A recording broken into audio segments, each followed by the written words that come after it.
পাহাড়ের নিয়োগ দুর্নীতি মামলায় অবশেষে সাময়িক স্বস্তি।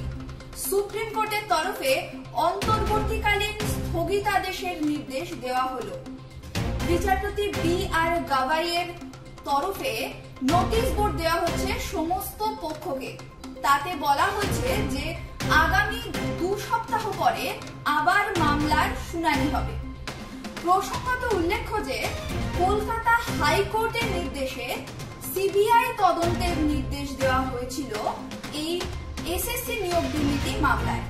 বিচারপতি হরিশ টন্ডন, বিচারপতি মধুরেশ প্রসাদের ডিভিশন বেঞ্চ কিন্তু সেই নির্দেশকে জারি রেখেছিলেন, অর্থাৎ এসএসসি নিয়োগ দুর্নীতি মামলাতে সিবিআই তদন্তের নির্দেশকে জারি রাখা হয়েছিল।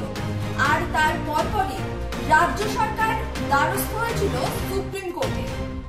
প্রসঙ্গত উল্লেখ করা যায় যে কলকাতা হাইকোর্টের নির্দেশে 25,752 জনের চাকরি চলে গেছে।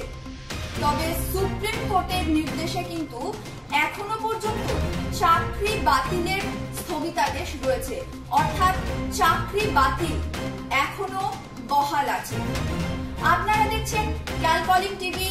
এরকমই নানান রকম আপডেট জানতে আপনাদের চোখ থাকুক